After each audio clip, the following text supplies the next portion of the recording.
Here it feels like we have a tactical breakthrough. We just have so many attacking pieces and black is completely tied down. Hey guys, this is Andy from Noctie, and today we're gonna go through the weekly scenario of week 27 of 2025. I just want to say a huge thanks for getting us 500 subscribers. Just last week we had 300. We are really grateful for your support and we are thrilled that the Noctie community is growing. For those who are new to the channel, Noctie is a new chess learning app powered by the most human-like chess AI. Feel free to follow the link in the description in order to sign up and try out the premium features for free. Now, let's dive into this week's position. This week features a sharp position from the 2023 edition of the TP Sigma chess tournament in Sweden. It's played between two young grandmasters, Abhimanyu Mishra from the United States playing as white, and Jorden van Foreest from the Netherlands playing as black. Fun fact, Abhimanyu Mishra became the world's youngest grandmaster at the age of 12 years, 4 months and 25 days. So looking at this position, we immediately notice that black's king is exposed. We have an open e-file here, and white's rook is already on the 7th rank. If we count material, we notice that white is temporarily down a pawn. However, there is the opportunity to recapture here on c5, and black couldn't capture due to a discovered check here on the e-file. Still, material isn't the main focus here. Instead, white should play for a direct attack on black's king. It's white to move, and if we don't act quickly, black will be able to castle and reorganize their pieces. And after that, their bishop pair will become very strong, and it could be white that ends up in trouble. So it's white to move, and white needs to act immediately. And Abhimanyu Mishra does exactly that. Let's take a look at how the game went. So in the game, Mishra didn't hesitate at all. Instead, he immediately pushed d6. This is a great move, because it's a forcing move that forces a reaction by black, and black now hasn't time to castle. So here, Jorden has a choice. Either you could take back with the bishop or the queen. So here, he chose to capture with the queen. Capturing with the bishop would have been no better, because then the e-file would have been open and white would have discovered checks. So now it's white's turn again, and here we have to keep up the momentum, because once again, if we don't do anything decisive, black will be able to castle kingside. So here, white jumps in with the knight to d5. This is a great move, because although it doesn't create a threat immediately, we prevent black from castling. And as we see here, by jumping into d5, we now have two pieces attacking the bishop on e7. And now, black also have two defenders, with the queen and the king defending the bishop. But if black would have castled here, then the bishop would have been up for grabs. And furthermore, in this position, we also threaten to play rook a6. Because if you play rook a6, the queen would be overloaded. For one part, the queen cannot grab the rook on a6, because then we will have a fork here on c7 with the knight, forking the king and the queen here on a6. And if queen moves anywhere else, then the bishop on e7 will be hanging. Let's see what Jorden played here. Alright, so here he comes up with a tricky move. Rook h6, and this is a very good defensive resource, because now rook a6 would have been met by rook e6, intermediate counterattack where we threaten the white's queen. So here white doesn't go for rook a6, instead we bring in the other rook. And there's a famous saying that we use to promote here at Noctie, and that is, when we are attacking, we like to bring all of our friends to the party. And here, the only piece that wasn't a part of the party was the rook here on b1. But now we can simply bring it in, and here it poses a threat on the d-file that could potentially open up for a discovered attack on black's queen. So black's also acting quickly. He plays rook e6, attacking our queen. And now white simply brings the queen to c2. So here, after queen c2, the threat of a discovered attack is once more activated. because if it were white to move, white could simply play knight f6 here, checking black's king. And when black captures the knight, then our rook will be able to grab the queen. So let's see what black does. Black goes queen e5, getting away from the d-file and avoiding the discovered check. And now we simply check on c7 with the knight. And notice here that there's a fork on the king and the rook. Black goes to king f8, and now we grab the exchange. So here we are actually up material as white. So we are up in exchange, and in return black has one pawn. Queen captures, and in this position, even though we're up material, it's by no means over, because as we said, if black would be given a few moves, he will be able to reorganize, and then the bishop pair will become very strong. So here we still need to be very precise and keep the initiative going. So here Mishra played another beautiful move, queen c3, a quiet move, but this move grabs the long diagonal and threatens to infiltrate with the queen here on the king side. Black blocks with the bishop, go to f6, and now we move the queen now to the d-file.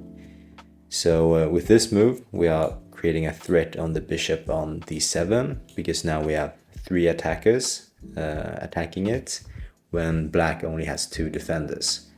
So far, most of white's moves have been forcing, creating a new threat every time. Black goes bishop d4, blocking off the d-file. That's a nice move, because white does not have a dark squared bishop. Okay, and now white simply grabs the c5 pawn, and here black cannot take back, because then the threat on the light squared bishop will be once more activated. And black moves out of it, and now it's white's turn, and white goes queen g5. So another beautiful move. We are improving a piece, and we are creating some small quiet threats. So for once we are eyeing the g7 square. So now the bishop here on d5 must always keep an eye on that square, because otherwise there will be checkmates. And furthermore, we are also eyeing the f5 pawn here with the queen. So with this move we further shuts down black's activity. Black basically has no good moves here. So here it's black to move, and black plays rook d7, offering a rook exchange. So a good tip here is that when you're up the exchange, it's almost always good to exchange rooks, because by doing so, the other side will be eliminated of that long range piece. And since we're up in exchange, we'll still have 1 rook left. So here Mishra does exactly that. He changes rooks on d7, and now our rook will be even more powerful because he cannot be opposed. So here white plays rook e1, eyeing the e-file, and also here we are having control over the e7 square. So now the queen here on d7 must always guard the e7 square, because otherwise white will be able to infiltrate. Black tries bishop f7, and now we simply throw in queen h6. Black blocks with the dark squared bishop, and now goes queen f4. Here black actually resigned, and the reason is that black basically has no moves, and in the next couple of moves we'll march down the c pawn. As we see here, white's queen is controlling the c7 square, and the bishop here on g2 is controlling the c6 square. So in the next move, basically no matter what black does, white will be able to play c6 and push forwards the pawn. And soon black will be forced to sacrifice in order to prevent the promotion. So this was a great demonstration of attack in chess by Abhimanyu Mishra. So the key takeaway here when we're going to play against Noctie is to play forcing moves that create threats and maintains the initiative. Alright, now it's our turn to play against Noctie. And just a quick reminder, you can always change the scenario settings here and adjust the difficulty if you want. By default, Noctie is going to play at your level. And I'm currently at Rook 1, so Noctie will also play at Rook 1. And Rook 1 corresponds to approximately 1800 in online rating. Now let's start with the game. So I'm just gonna go ahead and follow Mishra's brilliant idea and play d6. It's interesting what Noctie does. Alright, Noctie immediately plays queen d6 as in the game. And now we're gonna follow with the brilliant idea of knight d5. Putting more pressure on the e7 bishop and stopping black from castling. Let's see what Noctie does. Alright, so here we have a deviation. Noctie captures a pawn here on b4. Greedy. So yeah, those pawns do look a bit scary actually. We have 3 passed pawns there. They are quite well interlinked. So here we definitely have to find something decisive, because if black just manages to get the king into safety and exchange it down to the endgame, then we'll be cooked. But I remember here the idea from the game, and that is we now have pressure on e7, right? We have 2 pieces targeting the e7 bishop, so black's queen here is forced to protect it. But then we have this nice rook a6 idea. It's basically a decoy or a deflection, where we basically disturb black's queen and lure it away from its defensive responsibilities. And yeah, let's go with that. And nice, a pink move, so that's an excellent move. Happy to get that, but this is actually a brilliant tactic, so it makes sense. And the idea is that if black captures with the queen, then we'll have this beautiful knight fork here on c7. So just to highlight that, if black would have taken our rook on a6, then we could have jumped in here to c7 with the knight and forked the king and the queen. So Noctie saw that and instead played queen c5. Looks like a solid defensive move, because Noctie still keeps control over the e7 square. So what do we do here? Well, here I am thinking of the phrase to bring in all your friends to the party. So when attacking, we want to involve as many pieces as possible, but here our rook on b1 is currently left out. So rook to e1 looks like a reasonable move. Activates this rook and also puts another piece on the e7 square. So yeah, let's go with that. And nice, a blue move, so that's a great move. Happy that Noctie agrees with our idea. Alright, and now Noctie defends. So for the last few moves we have only created attacking moves, and Noctie has just been defending. Here it feels like we have a tactical breakthrough. We just have so many attacking pieces and black is completely tied down.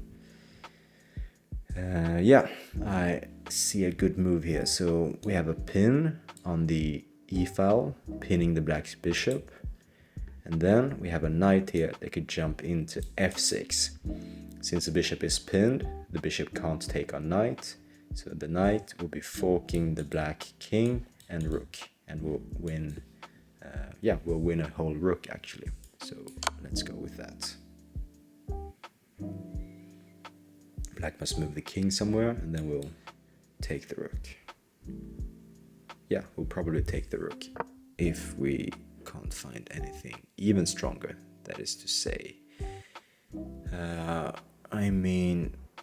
And here's also a good tip, is that before we play the obvious move, and here the obvious move would be knight takes h7, it's always a good idea just to pause for a few seconds and see if we have any intermezzo, or in German it's a Zwischenzug.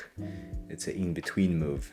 Sometimes we can put in an in-between move that will win us more material basically, or sometimes it's a positional move that will strengthen our position. Okay, so here one intermediate move is to play bishop d5 check.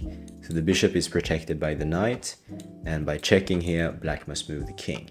If black's king goes to g7, then we'll capture the bishop here on e7. Okay, let's see, bishop d5 check, black goes to king f8, And from there we can capture the rook here on h7 with a check using the knight. And then after the king goes, we'll probably be able to take the bishop here on e7.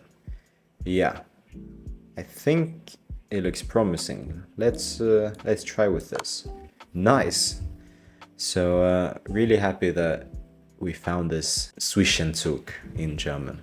For those German speaking out there, I probably messed that pronunciation up, but yeah, the idea is that before we play the obvious recapture, in this case it would have been knight h7, we see if we can throw in some intermediate moves. And here we potentially have the opportunity for another Zwischenzug. And the obvious move here is to take the queen, of course, with the knight. And yeah, we'll be completely winning. But before we do that, let's pause for a second and see if we have any other move that could be even stronger. And here we could actually take the bishop here on e7 with check. Black must respond, and after that we can take the queen. So let's do that. Nice. And yeah, let's see, what do we do here? Now we have lots of opportunities, but I think the simplest is probably just to take the queen with the knight. And then when black takes our queen, we can take back the rook, and we'll be so much more immaterial. Let's do that. So when possible, I always like to simplify the position. This is interesting. Noctie goes for some tricks here, and this is actually a really sneaky move, because the obvious recapture with the rook, of course, would have ended up in, yeah, we would have been up a whole rook, and black would have no chances of fighting. So here the idea for black is that black is actually creating a checkmate pattern here on, yeah, using the bishop and the rook. So if we move our knight somewhere that is without a check, then we would actually miss the checkmate.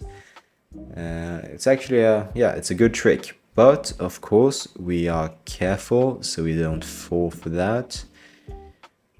We don't fall for this trick. Instead we bring in our rook, and yeah, here it's actually a mate in 2. It should be. Oh no, it's actually a mate in 1. So yeah, feel free to pause for a second and see if you can find a mate in 1. But of course we can always capture with the queen here and then going queen h6. That will be mate in 2. But here we actually have a mate directly using the knight. Alright, we managed to win this. And yeah, it's a great way for practicing your attacking skills. And when doing the weekly scenarios, a very good way to practice is that once you've completed it at the normal level, you can always replay this and crank the difficulty up to further challenge yourself. Just to demonstrate, we can crank the difficulty up all the way to queen 4. So now Noctie will be playing at the super GM level and see if we can win this. So yeah, we go with d6, and probably here after knight d5, Noctie will go for another defensive approach rather than capturing on b4. Yep, and here we see king f8, and this is actually very interesting. It's another deviation from the game, but it looks definitely much stronger than the previous attempt of taking the pawn, because here black gets away from the pin and yeah, and prepares to reorganize. So feel free to experiment with that and try out the weekly scenario against the higher difficulty level in Noctie. Alright, so this week's scenario was a really tactical one, but was a great exercise for practicing our attacking skills. And the key takeaway here is that when attacking, it's important to prioritize initiative rather than material. And with each move, we want to create threats and force the opponent to react to our threats rather than creating their own ideas or reorganizing their pieces. You can find all the old weekly scenarios in Noctie and revisit them and practice as much as you like. I'll put the link to this one in the description. And as always, thank you so much for watching and happy playing. See you next week. Bye bye.